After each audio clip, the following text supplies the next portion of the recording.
Despite being victorious, Bret Hart's post-match attack on Steve Austin only served to galvanize the fans into fully supporting Stone Cold.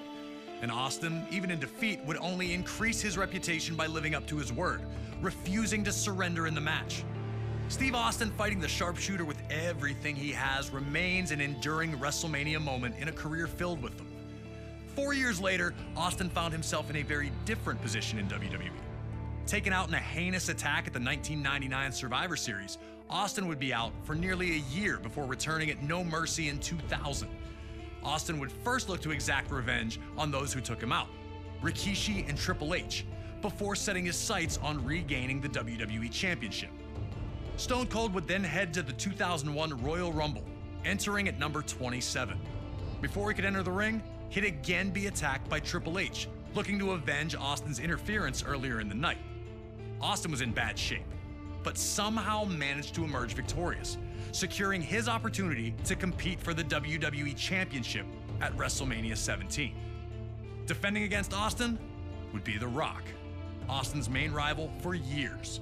The two legends personify the Attitude Era and had previously met for the WWE Championship in the main event of WrestleMania 15. That night, Stone Cold managed to defeat the corporate champ to regain the championship. On that same night that Rock captured the WWE Championship at No Way Out 2001, Austin would face Triple H in a 3 stages of hell match. Each fall would be held under different rules: a standard match, a street fight, and then a steel cage if necessary. While Austin took the early lead in winning the first fall, he'd lose the next 2 in a heartbreaker to Triple H. The loss shook Austin, who felt the wave of momentum he was riding should have been unstoppable. Heading into WrestleMania, Austin would speak openly about how he didn't just want the win, but that he needed it. I need to beat you, Rock. I need it more than anything that you can ever imagine. When you headline an event, you've got to be on top of your game, be in the best of your game to put on a show and to warrant that main event status. Austin was going to do everything he could to guarantee the nearly 68,000 attending in his home state of Texas would not be disappointed. The People's Champ had other ideas. He had worked hard while Austin was out to establish himself as the man in WWE, and the opportunity to prove his status with this WrestleMania rematch had the Brahma Bull almost bursting at the seams. If anything was for sure, it was that The Rock would do one thing, and one thing only. Just bring it! He'd been through the battles, he'd come into his own, nothing was handed to him, he earned it all, and he turned himself into the most electrifying man in sports entertainment. At no point in time in wrestling history were 2 stars, 2 wrestlers, as hot as both I was and The Rock was. It's hard to explain why we're such good opponents. We just were. So now it's time for you to head into one of the biggest WrestleManias of all time, WrestleMania 17 in 2001, a night that serves as the pinnacle of the Attitude Era's excellence, with its 2 biggest names doing battle once again. Are you ready to open up a can on The Rock? Or will you find out that going one-on-one with the Great One isn't the electrifying opportunity it appears to be?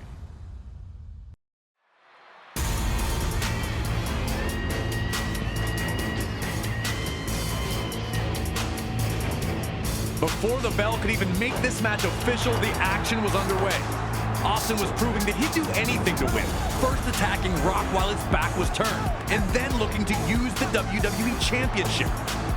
Rock had a brief moment where he unloaded some of his trademark rights, but then ran into Austin's Fez press. Austin was wrestling with a hint of desperation not usually seen from him. A very, very fast start for Austin as he'd use a couple of his running elbows to rattle Rocky in the early moments. Was The Rock not ready for Austin's tactics?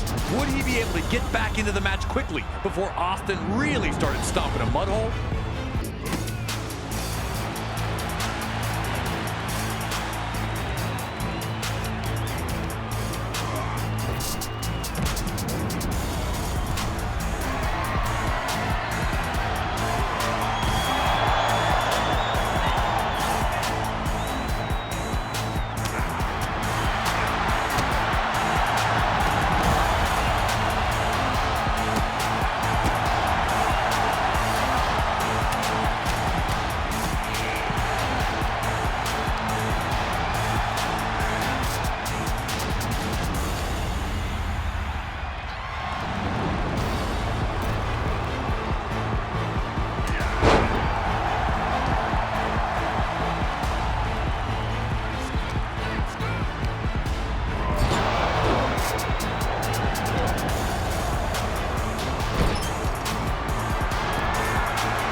Once the action went to the ringside area, the brutality really got ratcheted up.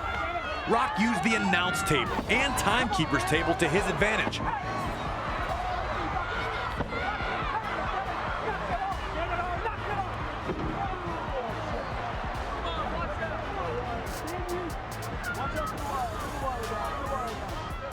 But took his eye off Austin for one brief moment, which allowed Austin the chance to clock him with the bell.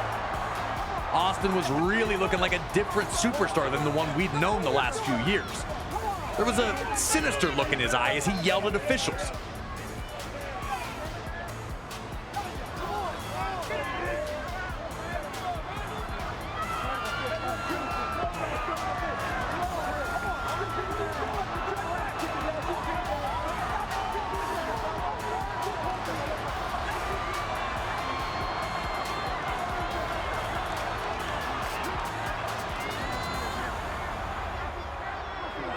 A more deliberate approach as he threw heavy rights at The Rock, who stumbled all over trying to stay on his feet. Austin's face wore an angry sneer while he planned his next move, knowing he had plenty of time with Rocky hurt.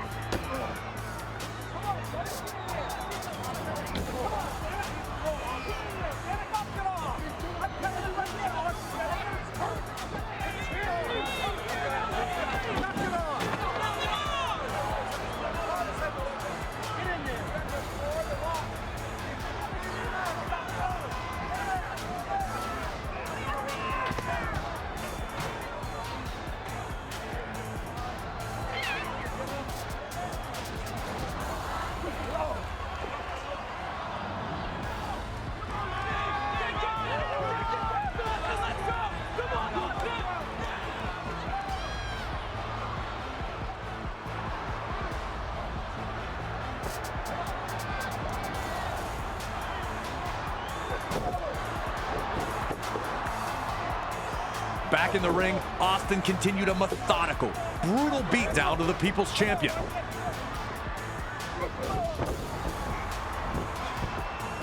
Right after right after right, despite the objections of the referee, found their mark.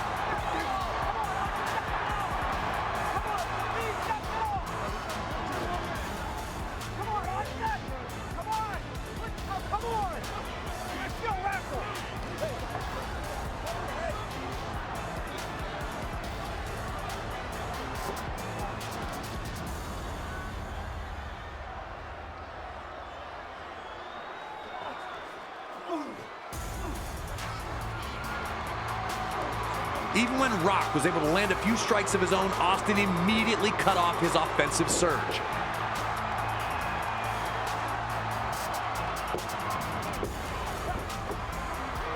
Stone Cold hadn't been WWE Champion for nearly 18 months, and it was clear that this had done something to his psyche. The Rock wasn't the reason that Austin was out, but he had clearly benefited the most from Austin's absence. And it seemed that Austin was taking every opportunity to make Rock pay for taking what he considered to be his. Did The Rock really underestimate what kind of match this was going to be? Had he considered Austin to be a friend? Did he not take Austin's words at face value? For a little bit there, it looked like Austin had completely overwhelmed The Rock.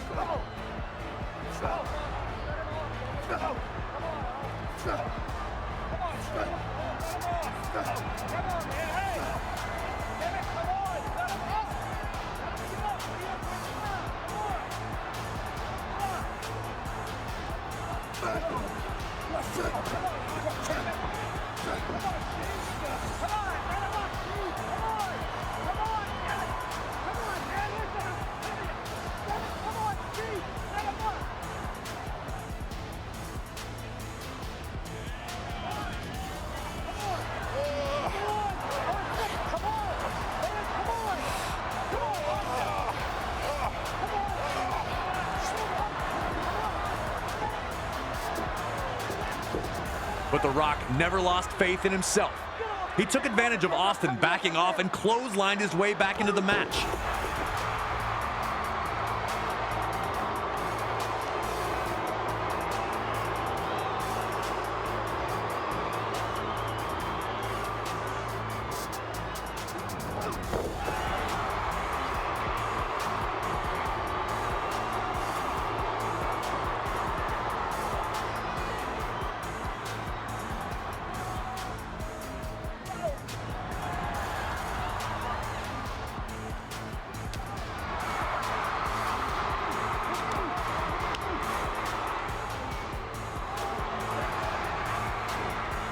Once he had Austin down, Rock was able to reevaluate the situation.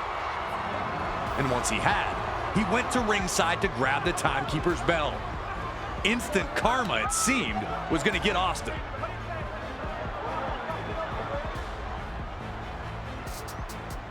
Now it was The Rock who was going to find an angrier, meaner place inside. And it was The Rock who was going to make Stone Cold Steve Austin suffer. With no rules to hold them back, the Brahma Bull and the Rattlesnake were going to throw absolutely everything at each other, with the dream of leaving WrestleMania 17 as WWE Champion.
Back and forth they'd gone, but neither Austin nor The Rock had found that moment that would give them the win.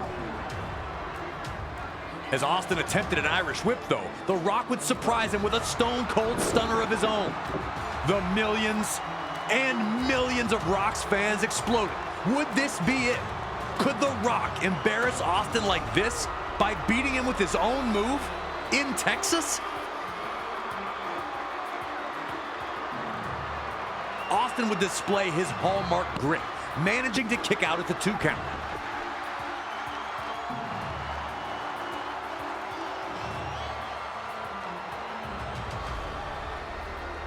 And while the 2 men laid on the mat, trying to find the spark to get back to their feet, Mr. McMahon would make his entrance.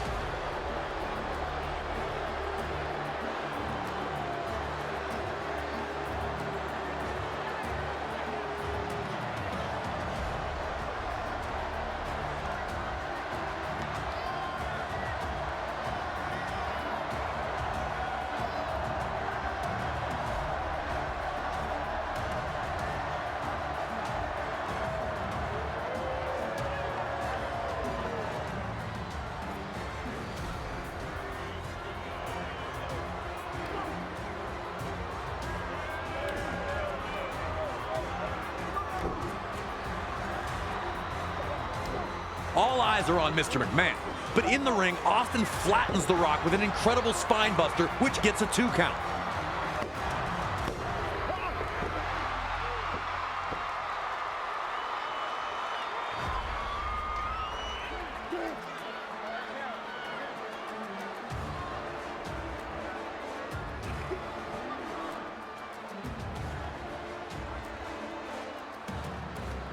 Caught up in his frustration, Austin blindly rushes at Rock, who now flattens Austin with his spine buster.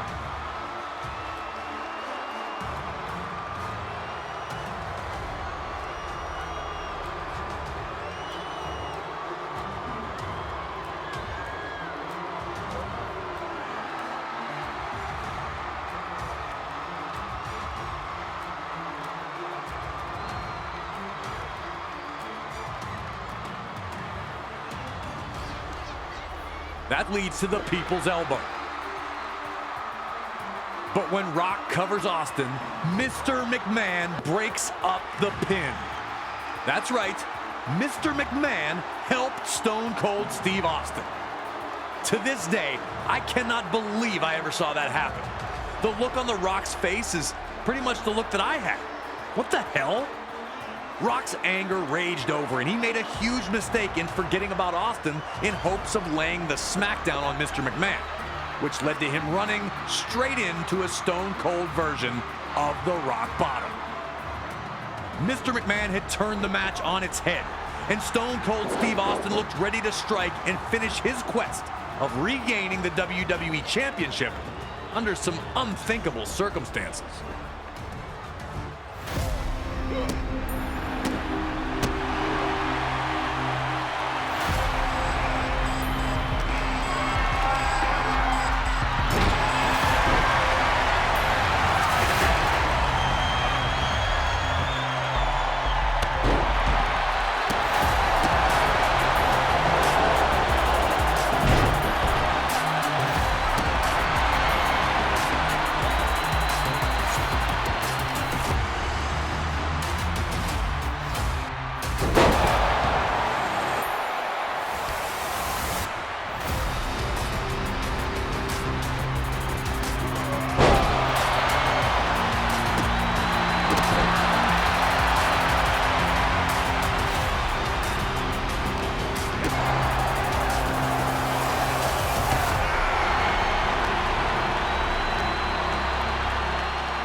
was inevitable.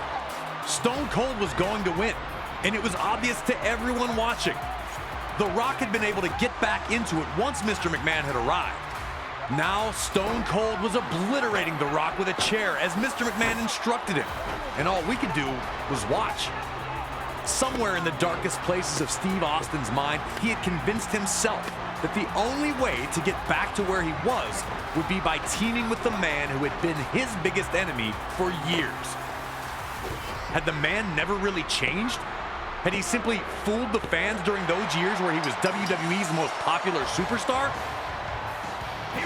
Should it have ever been surprising that the man who preached DTA, don't trust anybody, was not someone to be trusted? Or had something changed in Austin while he was gone? And how could The Rock have ever expected anything like this to happen?